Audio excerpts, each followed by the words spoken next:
pétrole qui reste toujours extrêmement bas. Claire, en 2 ans, ils ont chuté de plus de 60%.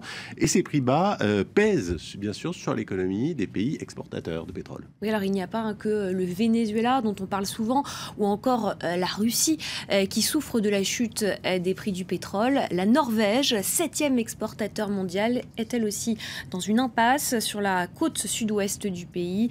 Stavanger, la capitale norvégienne de l'or noir, encaisse de plein fouet le choc du pétrole bas.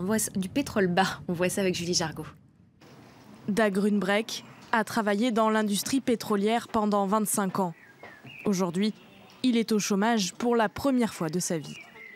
Durant toute ma carrière professionnelle, de 1982 à aujourd'hui, je n'ai jamais cherché de travail. J'étais même démarché par des collègues qui travaillaient aussi dans l'industrie.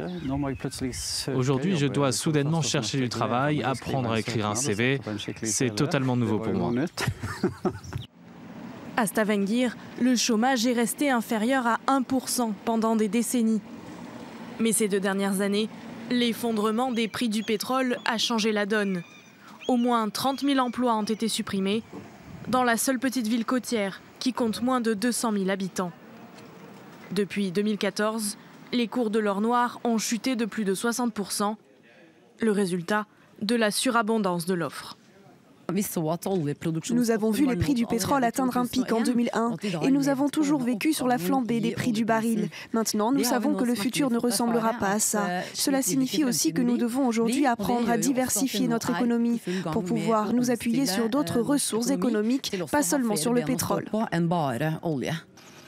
Ces derniers jours, le prix du baril semble pourtant reparti à la hausse, porté par l'espoir d'un gel de la production. Riyad et Moscou ont annoncé reprendre les discussions afin de stabiliser le marché pétrolier. Une réunion informelle de l'OPEP devrait se tenir fin septembre à Alger.